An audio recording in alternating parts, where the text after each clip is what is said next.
Yeah, there we go.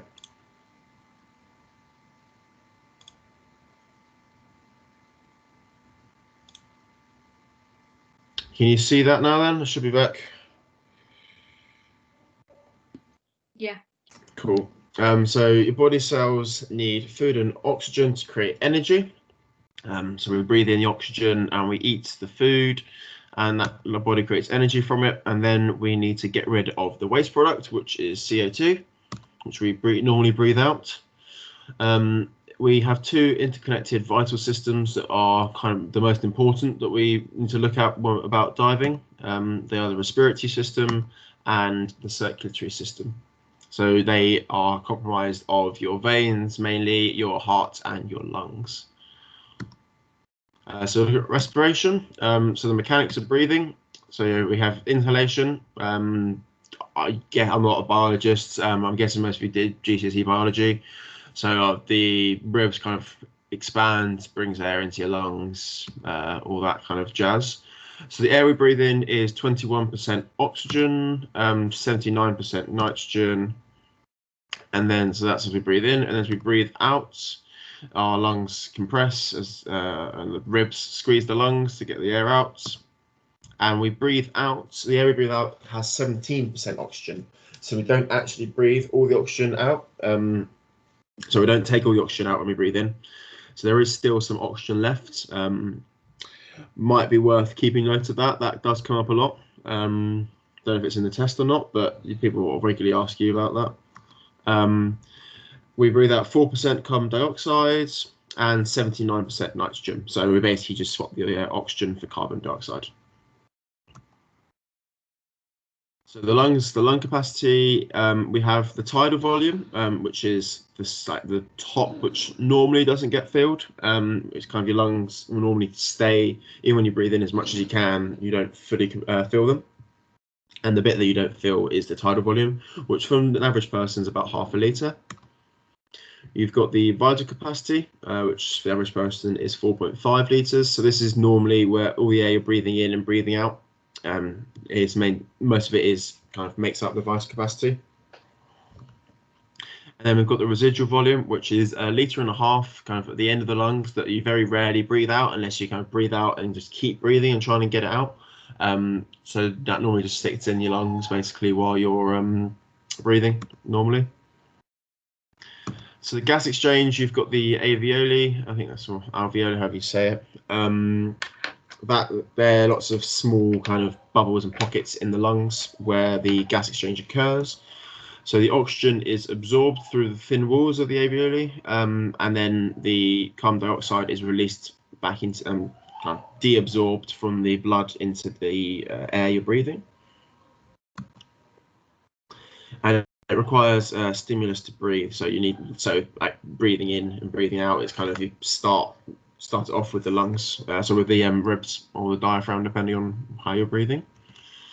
And it's also caused by a spike in carbon dioxide, so that will rise and your body will realize it needs to get rid of the carbon, so it will force you to breathe. So normally when people will hold their breath and they start gasping for air and they've been holding their breath for a while, it's not because they have no oxygen left, because as we saw, the air that you breathe out still has 17% oxygen in it. The reason that you have to breathe out is actually to get rid of the carbon dioxide. So when we're diving, we want to avoid skipping breathing. It's not the best thing to do. It can be a bit harmful. It's not the end of the world if you do it, so it's fine to do it every so often, but just try and avoid it, as it increases the carbon dioxide in your lungs and blood.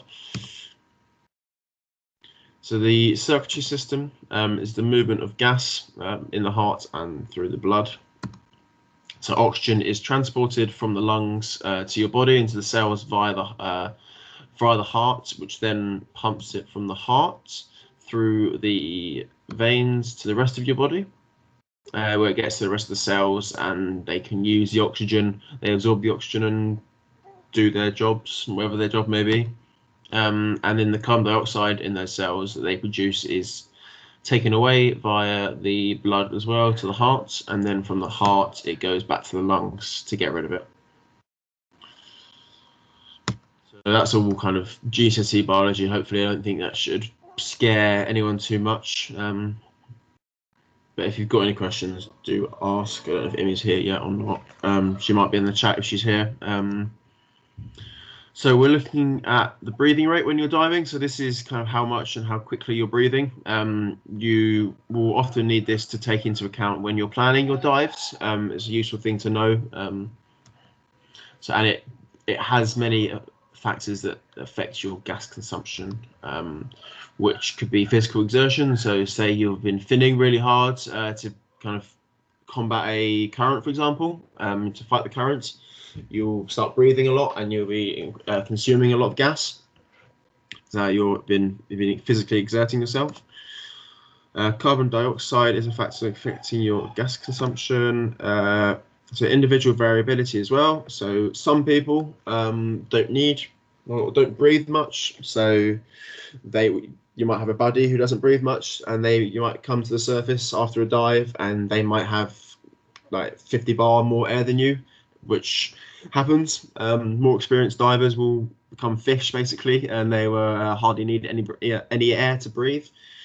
But it all depends on the person. This can vary person to person.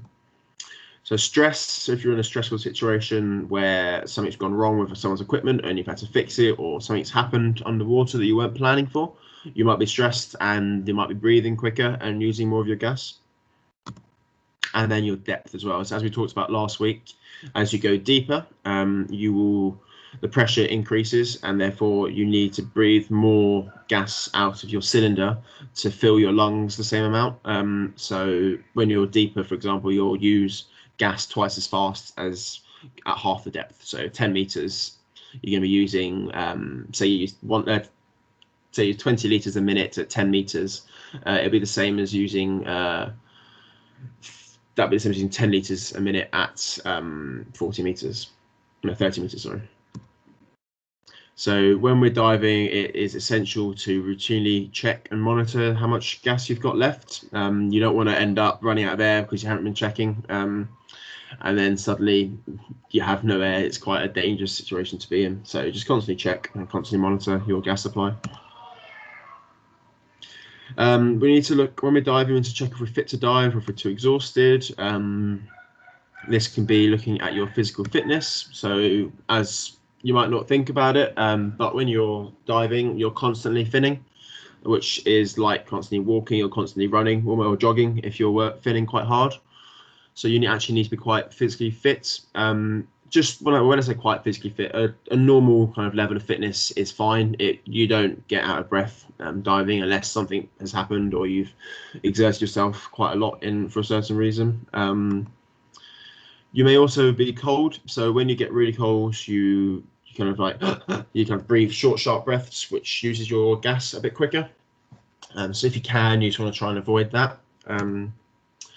The night before, if you're out on town, so if we shouldn't be too much of a problem this year, but if we say last year when you were going diving at Stony on a Saturday, you have to be careful not to be too hungover from Friday night at the Union. But as when you're hungover, for example, you'll be dehydrated, which can cause problems if you're too dehydrated when you go diving. Illness, so if you've got a cough or a cold or something, you might not be fit to dive. Normally you're fine. The main problem is to do with pressure, and clearing and equalizing. So when you were in the pool last week, some of you may have kind of had to equalize your ears, so squeeze your nose and pop your ears. That becomes quite hard if you've got a cold or if you're blocked up, your nose is blocked up. So just kind of keep that in mind. You're normally okay to dive if you've got a slight blockage, but sometimes it's best not to risk it. Mental fitness as well, you've just got to be mentally prepared. If you're panicking and worried or stressed about how the dive is going to go before you even start, it's much more likely that something will go wrong. So if you're a bit scared or a bit panicked, just maybe it's never a bad idea to miss a dive, because missing one dive is better than something bad happening and then you might never be able to dive again.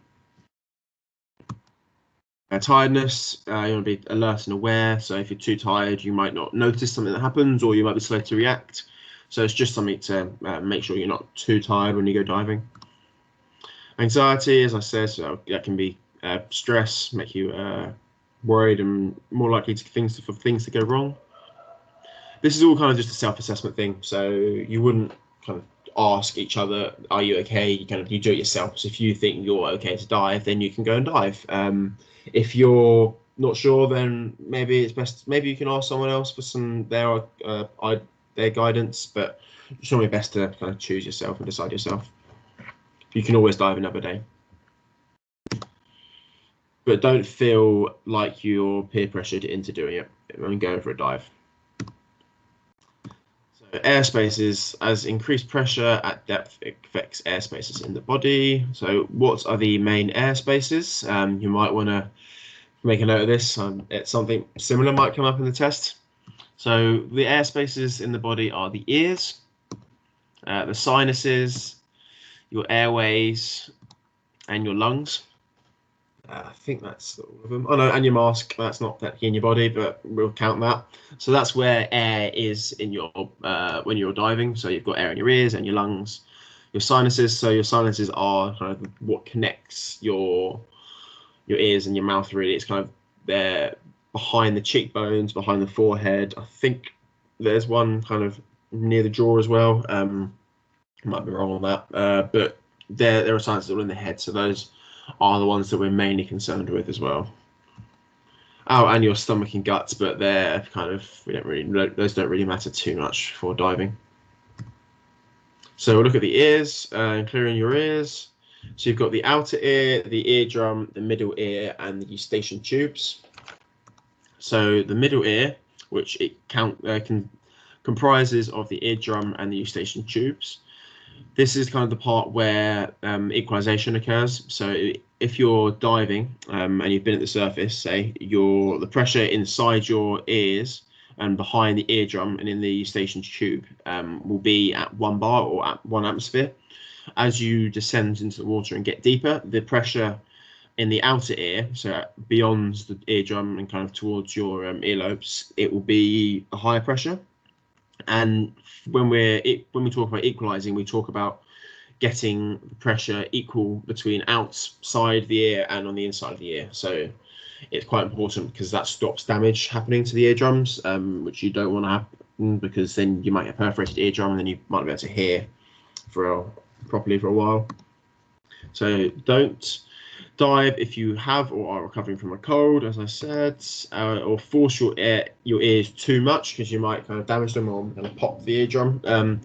It is a good idea to kind of squeeze your nose and breathe out and kind of try to pop them a little bit like you would on, say, a plane. But you don't want to kind of force too hard, just in case you damage your ears, because you may have a blockage. So if you see in the picture now, there's a little blob of earwax, which is stopping the very middle of the ear, equalizing with all around. Which then if that's like happening, you might not be able to dive, and you need to try and unblock it some other way. So don't dive with earplugs or with a tight hood. So hoods we use those to keep warm, but if they're too tight, they might not allow your ears to properly equalize.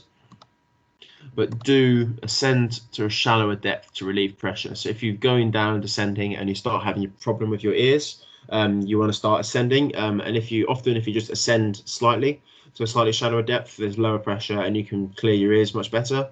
And once you've cleared them, you can then descend again. So that happened. A few of us were diving today, actually. One of the guys we were diving with, Tom, he was having problems clearing. So we just ascended a couple of meters, he cleared them, and then we went back down to 20-25 meters. So it's quite a good way to clear your ears again. Sinuses, kind of as previously mentioned, they're air spaces behind in your skull. So the skull bones aren't necessarily solid. So you've got the frontal, the ethmoid, the sphenoid, and the maxillary sinuses. If you've got dental pain, it's most likely caused by the sinuses. So when we're diving, the things we don't want to do that can affect the sinuses, again, dive if you have a cold, because the fluid can fill up the sinuses, which can cause damage. Be aware of any pain, and if you do have any pain or notice any pain, just again, ascend a little bit to see if it clears, and if it doesn't, then maybe you might need to report the dive. That's never a bad thing. If there's any blood in your mask, it's off. I mean, it kind of goes without saying, it's not a very good sign. So you kind of ascend, maybe come to the surface and get out the water and just try and work out what's going on. So the first quiz of the night. What percentage of oxygen is in exhaled air? So the air that you're breathing out.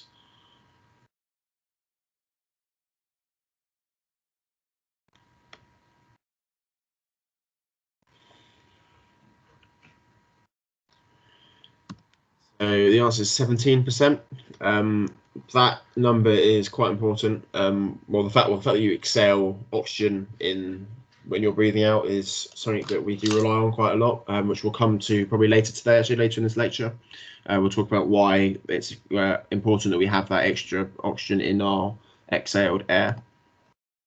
The stimulus to breathe is provided by which gas?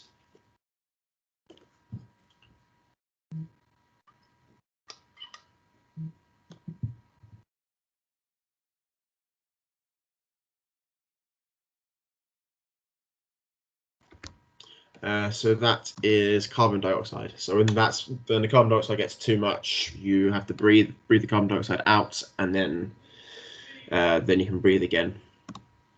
Why should you not dive with a cold?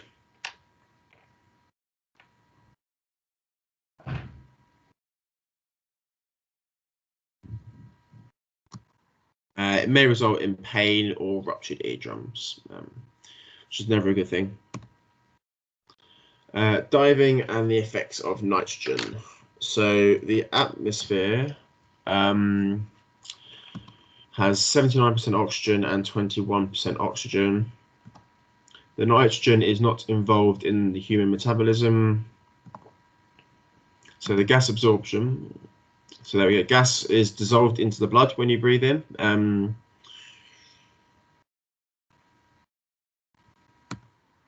Increased pressure causes an increased absorption, so when you go deeper, the pressure increases, and therefore more gas is dissolved into your blood, which is something we need to be aware of when we're diving, which is quite important, mainly for nitrogen, that's why we'll talk about that later. So when we're on a dive, we have increased ambient pressure. So yeah, more gas is dissolved into the tissues. I think Immie might carry on from here, so I will let her talk it through. Are you there, Immie? Yes, I'm here. Can everyone hear me? Can you hear me? I can. Yep. Okay, fantastic. You need to do the slides. Yeah, you're gonna have to, because I can't. Yes, that's fine. Okay, fantastic. Right, so nitrogen absorption. So if you click through. Sorry. Is it not clicking through? There we go. Oh, there we go. Okay, Lagging. so when we're on the surface, it's like an equal balance. This lecture's a little about numbers, equalizing. So the nitrogen in our bodies on the surface is in balance with the nitrogen in the atmosphere. There's no gradient there, there's no difference, it is the same. So we've got 79% nitrogen. So in your body, the percentage of gases is going to be 79% nitrogen. Okay.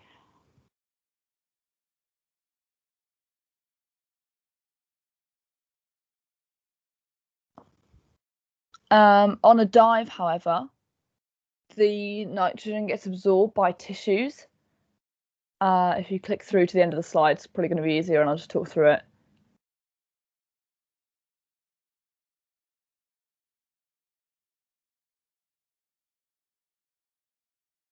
Okay, so that's called on-gassing. You're taking gas on.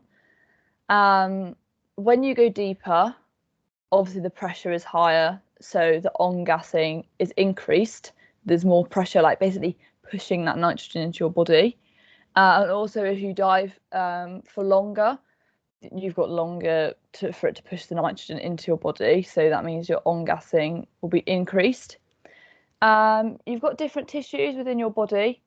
So you've got muscle, bone, skin, and some others which I can't remember. Again, GCSE biology. And each of these tissues absorbs the nitrogen at different rates. So you have things called fast tissues, which is generally where there's a large capillary network, so like smaller blood vessels. So your brain, your heart, thinner tissues, they absorb the nitrogen more quickly. They've got a better blood flow. There's constant blood going over them, which has the nitrogen dissolved within it, and you get more on-gassing there. Your slow tissues are things like fatty tissues and bone. So if you've got high fat content there, obviously like bones are quite solid, they absorb the nitrogen more slowly. They're known as slow tissues. So because they accumulate nitrogen at different rates, eventually, if you they're long enough, they will all equalize. But generally, things like your brain and your heart will have more nitrogen in them by the end of the dive. It's not equal throughout your body. So we've got to look at why this increased load of nitrogen is going to be a problem. On the ascent, the nitrogen is released from the tissues, which is called off-gassing. So as the pressure decreases as you ascend, nitrogen is released from these tissues. Tissues release nitrogen at different rates, just as they uptake nitrogen at different rates. So your brain, your heart are going to lose the nitrogen quicker than things like your bones and your fatty tissue. And then once you get back on the surface, nitrogen is still being released. If you've got a higher concentration of nitrogen within your body, then that's lower than concentration outside your body, then you're still going to be releasing nitrogen. So generally, we spend a lot of time going down on the dive and swimming along. We spend not that long coming up. So the ascent phase of that dive is quite short compared to the time the tissues need to release the nitrogen. So even after completing that dive, you're still going to be off-gassing until you reach equilibrium again. And your body can tolerate a certain excess of nitrogen, so you have got a bit of leeway. So if you go over the 79%, you're not going to immediately like fall over and die. But there is a limit to that, of which I can't tell you. But there is a limit. So the dissolved gas will begin to so the gas is dissolved in your bloodstream. Then as you come up, the air expands, and if you don't give it enough time or you take in too much nitrogen, it will form little bubbles within your bloodstream. Okay, if you come up too quickly, then the bubbles in the tissues will cause you problems. So if you open a can of Coke too quickly, the pressure outside is less than the pressure inside, and so the bubbles come out the top. Obviously, that's a very extreme case. You're not going to start fizzing at the mouth, but these bubbles can pass through the lungs, and it slows down the off-gassing process. It can block bloodstreams, block blood vessels. It can like damage tissues. You think like a bubble under a screen protector, like it's a noticeable difference. And if that's in your bloodstream, then that can cause something called oxygen starvation. So if that's blocking the way and no blood is getting through, then it's going to starve certain tissues of oxygen. And this is called decompression illness.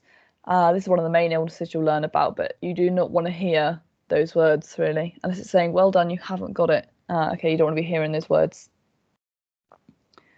Your nitrogen release needs to be managed. So changes in nitrogen are inevitable. We all go through it. You don't notice most of the time. 99% of the time, you will not notice this nitrogen change. So in terms of the absorption, it's really important that you keep an eye on it. And now I'm going to talk about how you manage that. So to help us manage our nitrogen, we have loads of different things you can look at. So you've got the BZAC 88 tables. We have dive computers we have in the club, and also software programs, which I don't see used as often anymore, but it's basically like a dive planner. The tables, so mainly we use now dive computers. I mean, it's great technology, so we use that. But the tables are there, and we will teach you how to use them. And it's basically a big list of depths, times, whether you need to do whether you need to sit at certain depths for certain amounts of time. And they describe how long and how deep you can go without having problems with nitrogen. Your dive computer is automated. You don't have to look through tables. So I wear mine, and when I go down to 20 meters, it will say my no decode times. That's my no decompression time, and it will tell me how long I can safely stay there without having the implications of the nitrogen uptake. And then software is a dive plan. So you put in how deep you want to go and how long you want to be there, and it will tell you whether you can or can't do it. Or you can say, this is how long I'm going to be there, how deep can I go, and things like that. You can put in, it's like a little equation, and you can put in your numbers, and then it will tell you whether that's safe to do so or not. Dive instruments. So if you've written out your big plan with your tables, you've got a slate.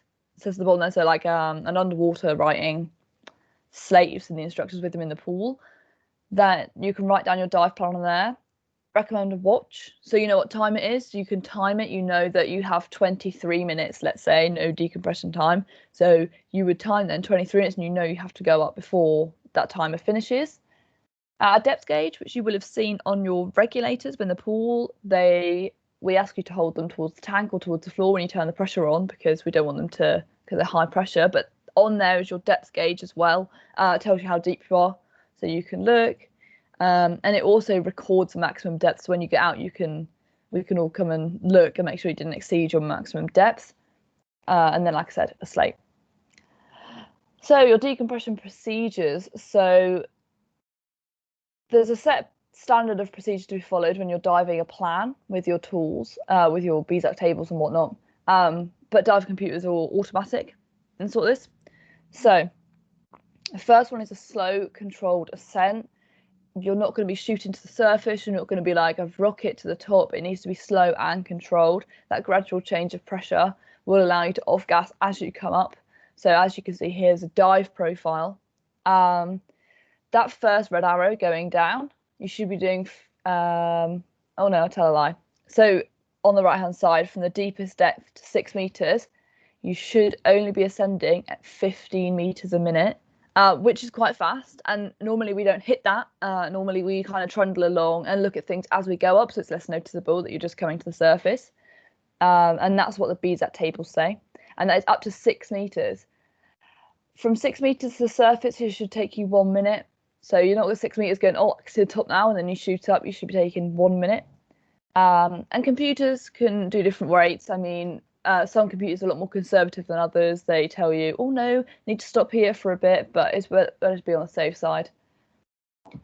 Right, your ascent check depth is a stop at 6 meters. 5 meters is also heard. There's different depths go around, but 6 meters is what BZAC say.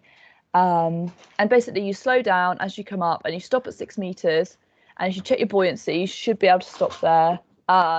Just to check your depth, and then be able to plan for the last minute.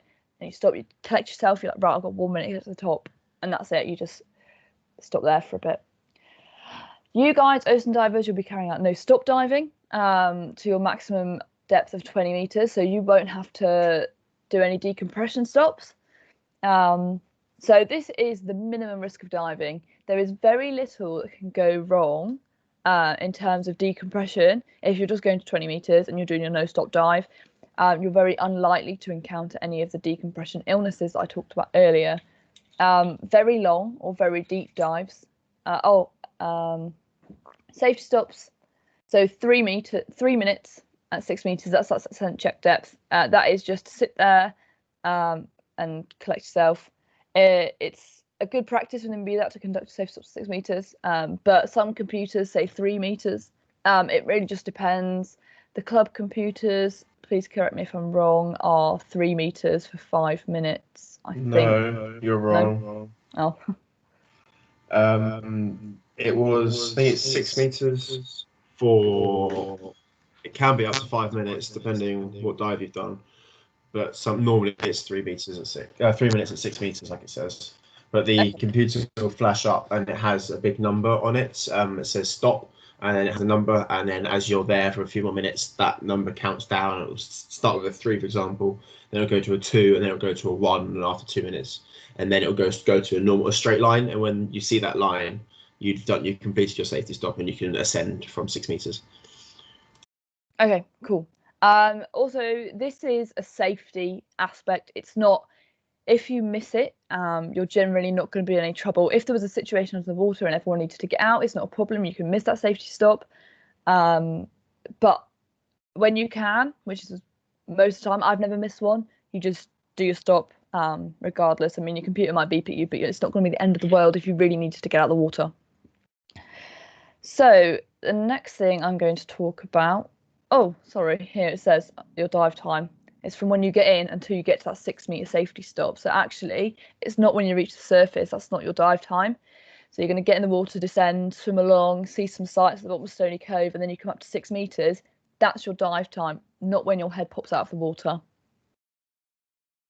Okay, so using nitrox. So nitrox is made up of nitrogen and oxygen.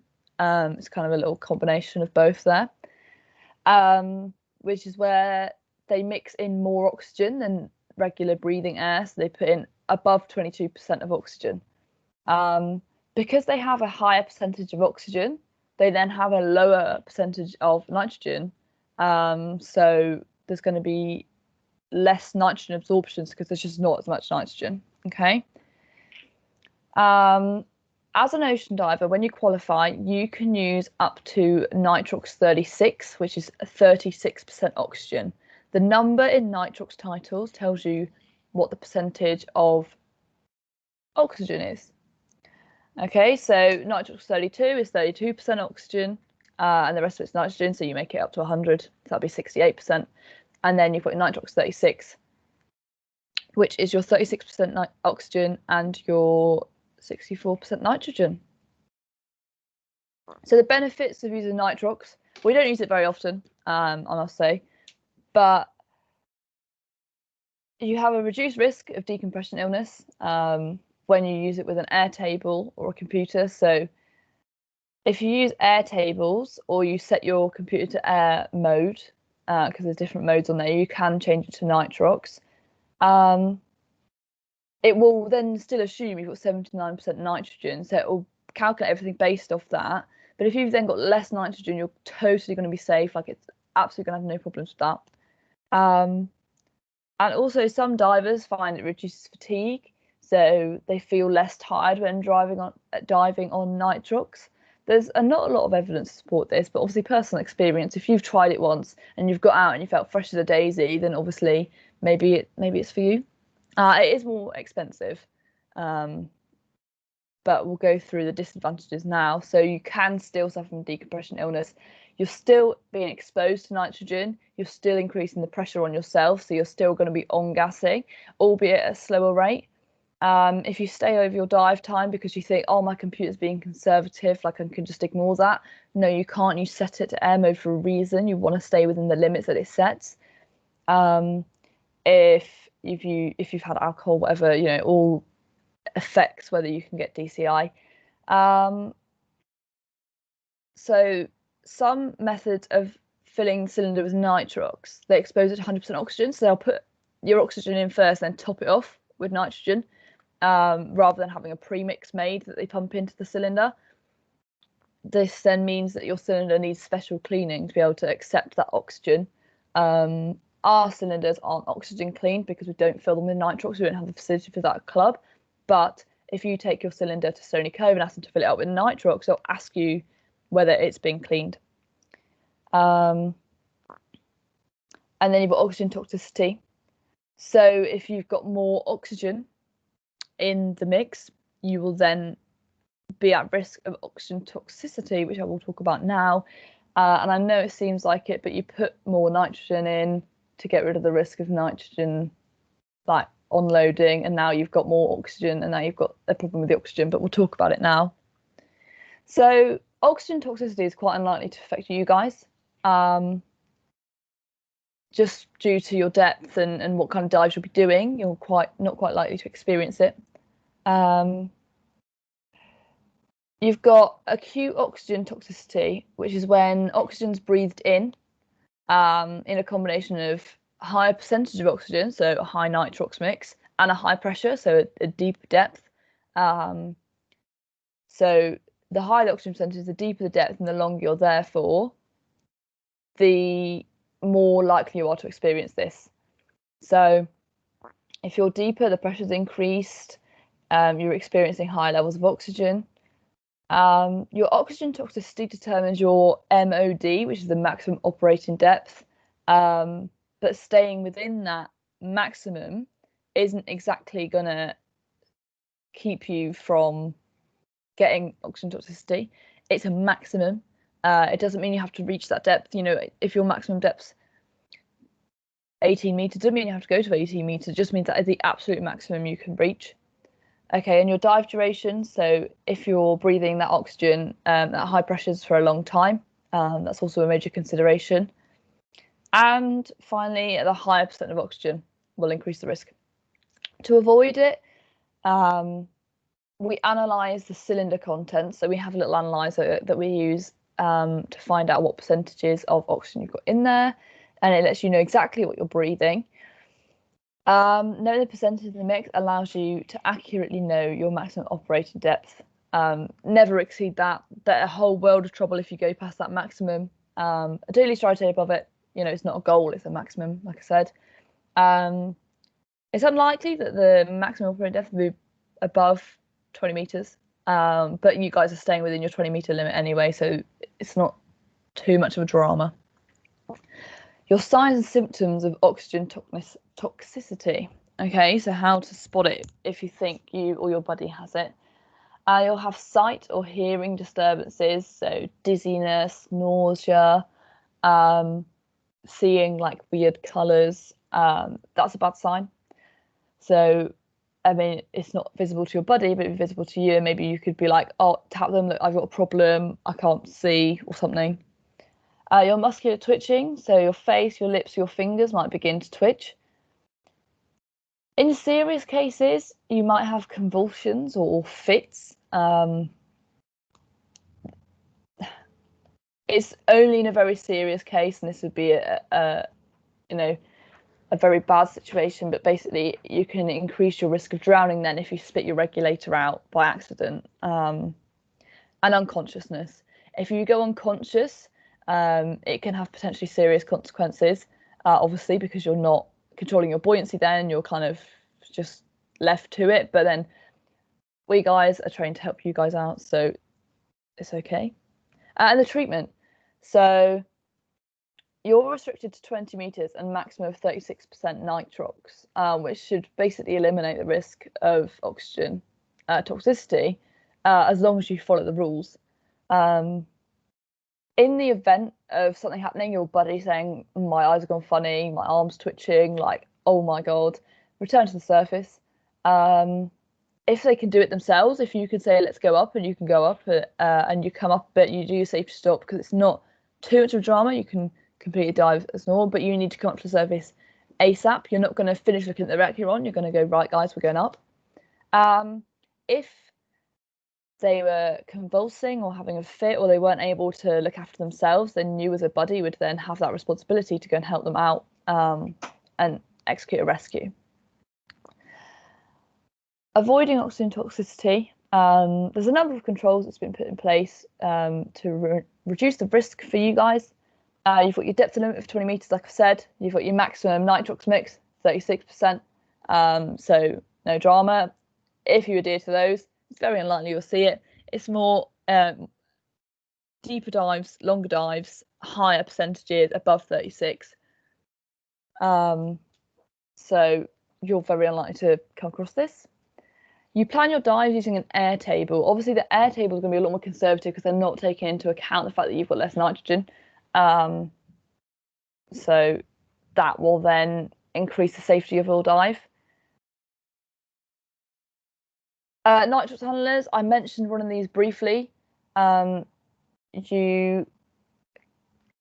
got one in the club, and we do have one Nitrox diver who uses it regularly.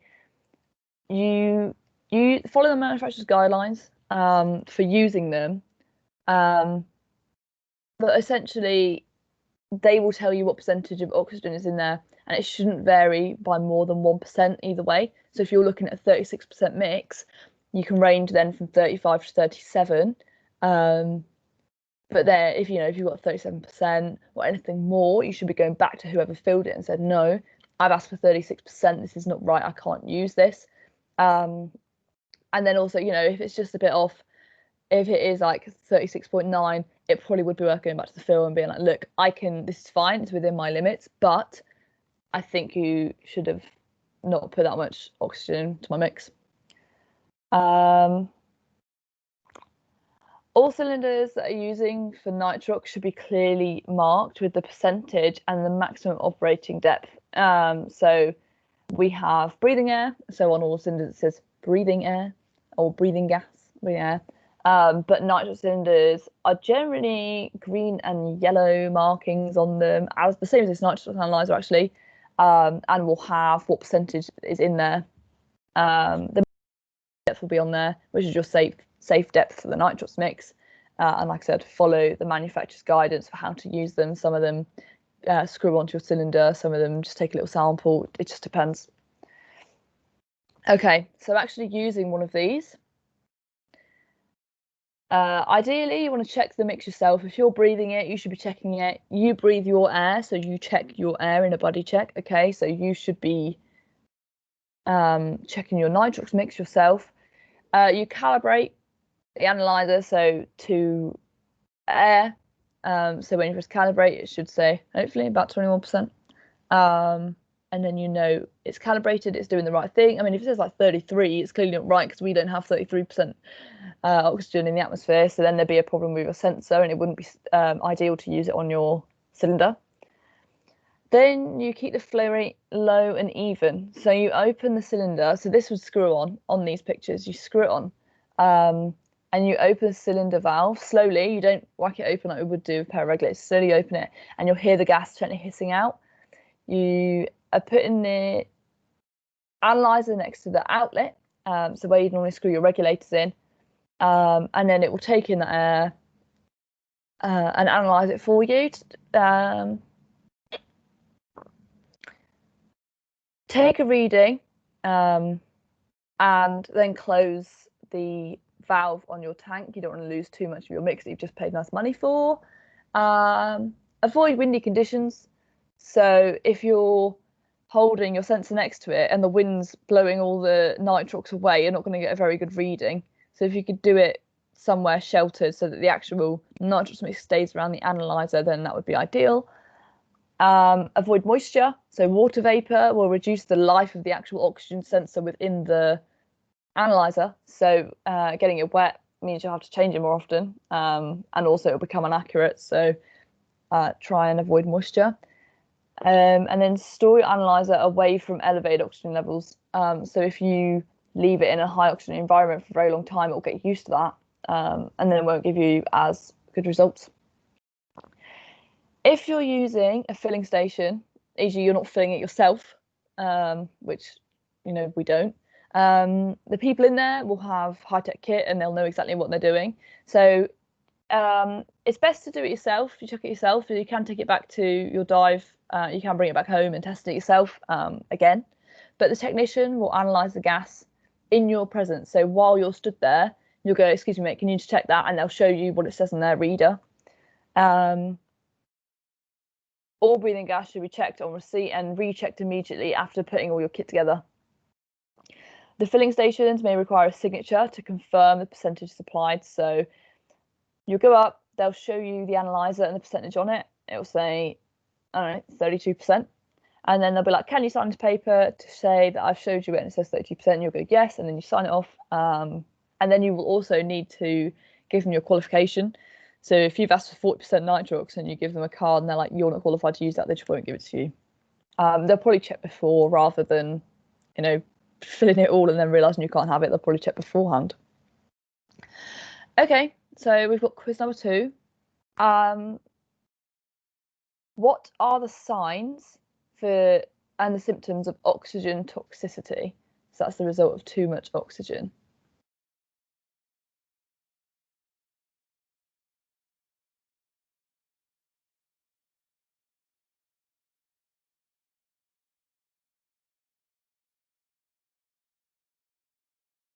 So you've got your sight or hearing disturbances. So like I said, they're going dizzy, nausea, your hearing might go muted. Your muscular twitching, your eyes, your arms, whatever things you can notice as a buddy, you can't notice their sight disturbances unless they start like reaching out for things that aren't there. Convulsions and unconsciousness in very serious situations. Yep. And then the advantages of Nitrox. So why would you choose to dive Nitrox over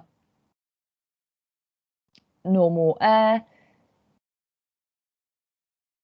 What's the advantage of having less nitrogen in the mix?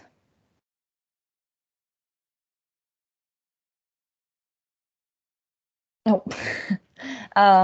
So reduced risk of decompression illness when used with an air table or computer. Obviously, some people say that it makes them less tired. That could be an advantage. So the summary of what we've gone through today. So we've gone through the body and the effects of diving. So your respiration and circulation, James talked about at the beginning. Your gas monitoring, you should always be checking how much air you've got left. Your fitness, how that affects your intake. If you're fit as a fiddle and you're used to swimming 50 lengths of the pool a day, you're obviously going to have less air intake because you're used to having face in the water. Air spaces, so your sinuses, your mask is a big airspace. Nitrogen absorption and the effects of that. So what happens when you take in a lot of nitrogen or you come up too quickly. The decompression illness, something we don't want to have to talk about because we don't want it to happen to you guys, and you shouldn't at this level, but it's something you definitely need to consider. And then finally, your breathing gas mixes, so your different mixes of nitrogen.